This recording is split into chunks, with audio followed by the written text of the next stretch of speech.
Je m'appelle Samuel, je suis référent pédagogique dans la formation TOSA, Photoshop, Illustrator et InDesign. En fait, j'ai commencé dans l'industrie.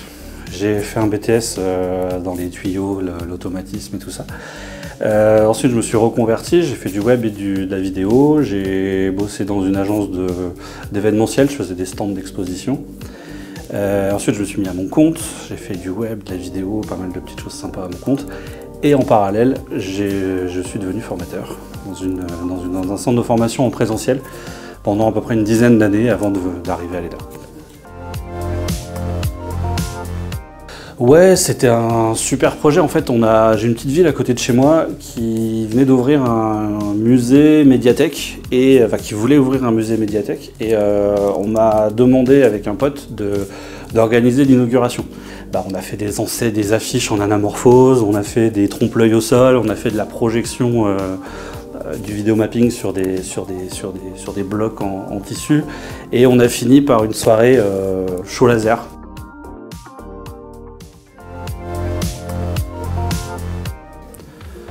Au niveau de l'inspiration, j'ai pas vraiment d'idole. Moi, ce qui m'inspire, c'est tous les jours en fait. C'est une feuille qui tombe, c'est la manière dont on va bouger un truc, même en photo.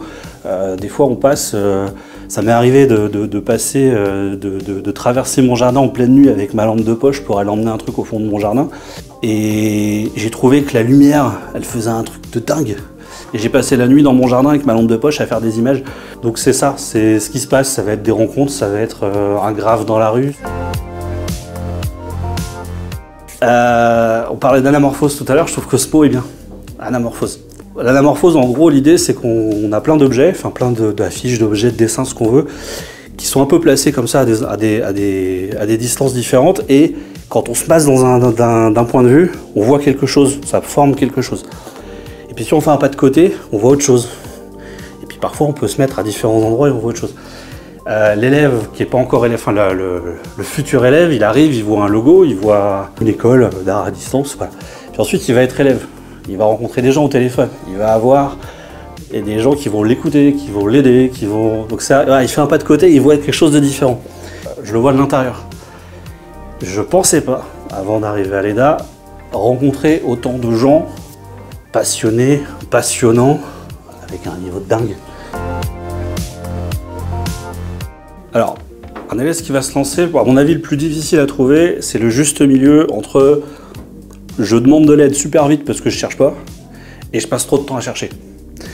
Si tu passes trop de temps à chercher, t'écoutes pas la réponse parce que t'as tellement saoulé que t'en peux plus. Et si tu passes pas assez de temps à chercher, tu comprends pas la réponse parce que t'as pas assez cherché. Et donc le tout, c'est de réussir à trouver le temps à se concentrer sur un problème et de se dire là ça y est, je pense que j'ai assez cherché, si je continue ça sert à rien, donc là je demande. Donc voilà, il faut apprendre à trouver le juste milieu, apprendre à se connaître et à savoir ce qui nous va le mieux pour apprendre.